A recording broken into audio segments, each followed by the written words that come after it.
kyalo Kikaya mu constituency ya Kawempe North gye tusanze Henry Kasajja ng'asimbye Lwakasota n'abawagizi be bagenda bawenja akalulu akanabatuuza mu lukiiko lw'eggwanga olukulu nga bakiikirira abantu b'eno.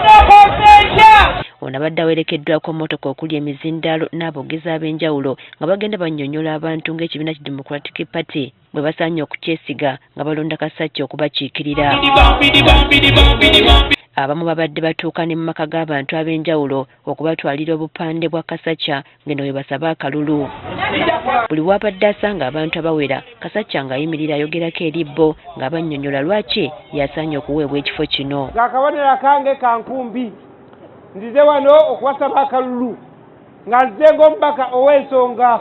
Olw'okuba nga luno lwe lunaku olubadde lusembayo abadde asuubira okuba olukuŋŋaana gaggadde kyokka bwe twogeddeko naye atunnyonnyodde lwaki asazeewo okukola bw'ati. Nzeewo okusigala nga tutambula ne kakuyege waffe tugezaako okukola nti olunaku lwe lunaggweerako nga konstituensi yonna kigitambudde okujjukiza abantu nti akabonero kaffe enkumbi ng'era enkumbi ezze nga omubaka ow'ensonga. Okusinziira ku Kasajja, akaseera kamaze ng'atambula mu bannakawempe azudde ebintu bingi nga n'ekisinga obukulu bwe bukoowwa abantu bwe balina mu mbeera zaabwe eza bulijjo n'okuggwamu essubi mu bukulembeze.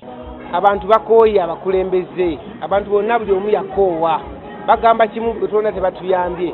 So ekimu ku byenda byemu ebyokusoomoozebwa nga nondeddwa kwe kuzza emitima gy'abantu okubawa essuubi nti kikyasoboka ne mulonda omukulembeze n'abakolera. Wabula agamba asanze obuzibu mu kubunyisa enjiri ye ey'okuwangula akalulu kano olw'akadde kakakuyega katono akaabaweebwa akakiiko k'ebyokulonda. Konstituensi ennene nnyo, ennaku zebaatuwa ntono nnyo, okutambula omuluko ogumu lunaku olumu emiruko egimu minene nnyo, kale tuba tukeera ku makya nnyo ate nga tumala kawungeezi nnyo.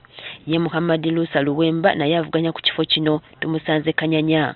Ategeezezza ng'olwaleero bw'aluwaddeyo okunoonya abantu bagenda okumuyambako okukuuma akalulu ke mu bifo byonna ebirondebwamu mu Kawempe ey'omu Mambuka. Nze sikubye campaign era sigenda kubeera nti nkuba rallies. Luno olunaku nduwaddeyo okulaba nti focus ngiteeka nkuumye ntya akalulu kange.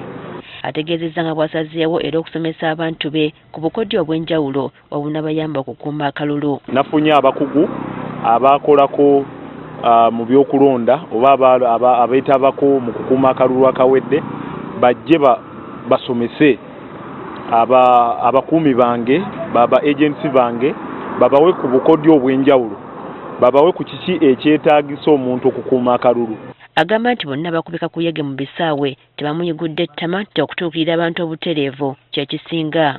Kino kituyamba okufuna ebirowoozo by'abalonzi n'okufuna oba oliawo n'okuddamu ebibuuzo ebyenjawulo okusinga ate ku bannaffe abakuŋŋaanya ebisaawe. Ne Enjina Maitumu eyeesimbyewo ku bwannamunigina naye kakuyegewe asembyeyo asazeewo okwongera kutuukirira abalonzi be nju ku nju oluvannyuma lw'okukizuula nti bagenda okukulembera bakozi nga badde tayagala kutaataganya mirimu gyabwe.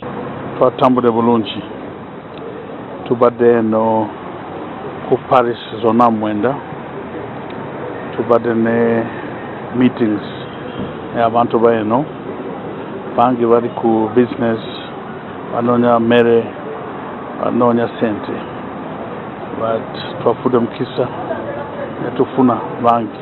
Agamba nti okuba enkuŋŋaana ennene si tekitegeeza nti owangudde akalulu nga y'ensonga lwaki abadde alina okutuukirira abalonzi be mu buntu bategeere ekituufu kye basaanye okukola mu kulonda. Nkugambye ffe tutuukira abantu ne tutuula wansi ne tuyogera kasita obeera ku mmotoka n'oyogera ekyo tekitegeeza bajja kukuwa kalulu.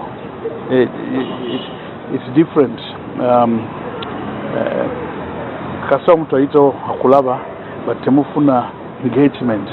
Ku nsonga y'okukuuma akalulu agamba nti byonna bikwasiza Katonda asalewo nga bw'anaaba alabye. Agency bateekawo ate abantu baki bali balonzi beka nabo babeere vigilant ate tujja kusaba tumanyi kusaba.